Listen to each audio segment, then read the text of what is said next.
हमको नहीं पता, कंगना जी लड़ी थी कमल के निशान पे और जीतते ही उनको हाथ का निशान मिल गया था। अच्छा अच्छा अच्छा। हाँ, तो हम चाहेंगे कि वो हाथ के निशान पे अगली बार लड़े। इससे ज्यादा हम कुछ नहीं कहना चाहेंगे कंगना जी के बारे में। स्मृति ईरानी का एक हाल ही में इंटरव्यू आया, उसमें कई सारे जो लाछन लगाए गए राहुल गांधी पे, इसको आप कैसे देखते स्मृति ईरानी जी ने यह भी बोला कि उनके भी पिताजी कांग्रेसी रहे हैं। हैं?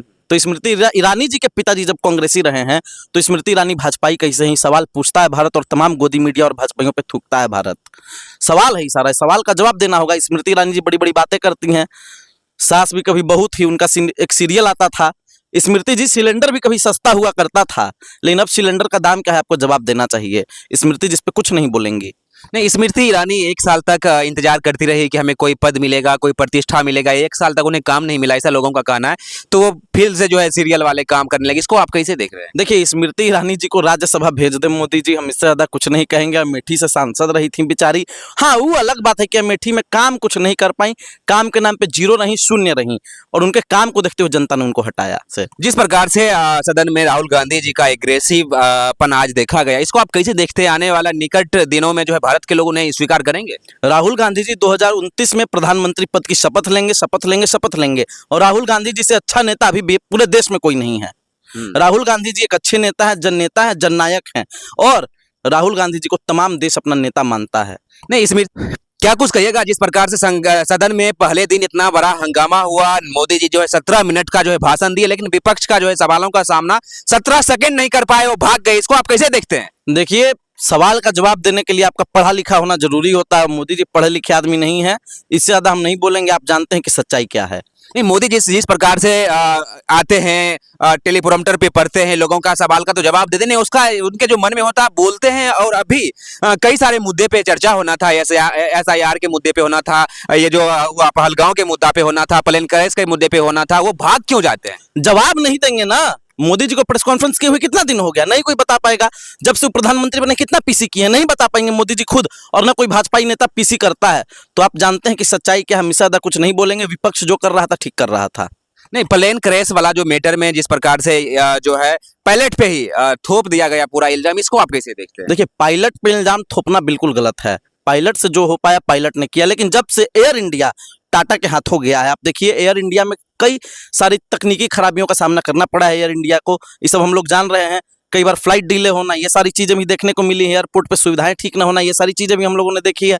तो बाकी आप जानते हैं सच्चाई क्या है, हमको ही पता है। ज्यादा बुलवाइए मत इस पे हमसे। जिस प्रकार से सदन में राहुल गांधी जी का एग्रेसिव पन आज देखा गया, इसको आप कैसे देखते हैं? आने वाला निकट दिनों में जो है भारत के लोग उन्हें स्वीकार करेंगे? राहुल गांधी जी 2029 में प्रधानमंत्री पद की शपथ लेंगे, शपथ लेंगे, शपथ लेंगे। और राहुल गांधी जी से अच्छा नेता अभी पूरे देश में कोई नहीं है।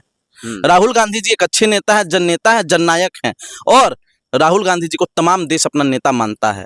नहीं, स्मृति ईरानी का एक हाल ही में इंटरव्यू आया, उसमें कई सारे जो लाछन लगाए गए राहुल गांधी पे, इसको आप कैसे देखते हैं? स्मृति ईरानी जी ने यह भी बोला कि उनके भी पिताजी कांग्रेसी रहे हैं। तो स्मृति ईरानी जी के पिताजी जब कांग्रेसी रहे हैं तो स्मृति ईरानी भाजपाई कैसे ही सवाल पूछता है भारत, और तमाम गोदी मीडिया और भाजपाइयों पे थूकता है भारत। सवाल है ही सारा, सवाल का जवाब देना होगा। स्मृति ईरानी जी बड़ी बड़ी बातें करती हैं। सास भी कभी बहू थी, उनका एक सीरियल आता था।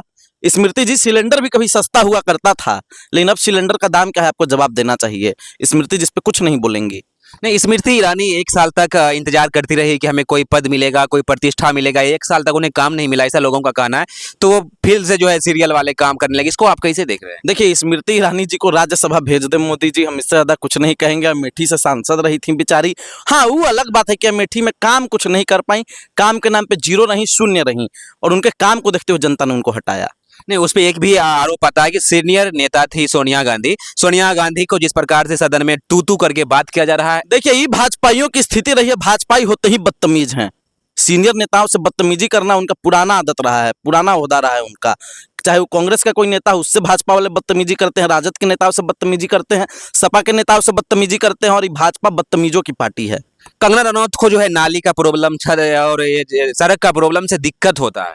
हमको नहीं पता, कंगना जी लड़ी थी कमल के निशान पे और जीतते ही उनको हाथ का निशान मिल गया था। अच्छा अच्छा अच्छा। हाँ, तो हम चाहेंगे कि वो हाथ के निशान पे अगली बार लड़े। इससे ज्यादा हम कुछ नहीं कहना चाहेंगे कंगना जी के बारे में।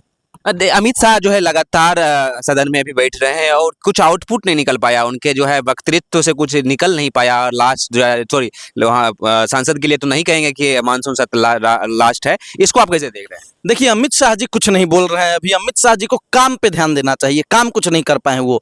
लॉ एंड ऑर्डर पूरे देश में अभी खराब है, चाहे उत्तर प्रदेश हो, बिहार हो, राजस्थान हो, छत्तीसगढ़ हो, मध्य प्रदेश हो, हर जगह लॉ एंड ऑर्डर पूरी तरह से खराब है, दुरुस्त नहीं है। तो अमित शाह जी, आप देश के गृह मंत्री हैं, आपको लॉ एंड ऑर्डर पे ध्यान देना चाहिए, लॉ एंड ऑर्डर पे काम करना चाहिए। जिस प्रकार से यूपी में कांवरियों का जो है हुड़दंगपन देखा जा रहा है, जाहिलियत देखा रहा है, इसको आप कैसे देख रहे हैं? देखिए, कांवड़ियों के विषय में मैं कुछ भी गलत नहीं बोलूंगा और ना गलत बर्दाश्त करूंगा। कुछ लोग होते हैं हर जगह उपद्रवी, तो उन लोगों के उपद्रवियों की कोई ना जाति होती है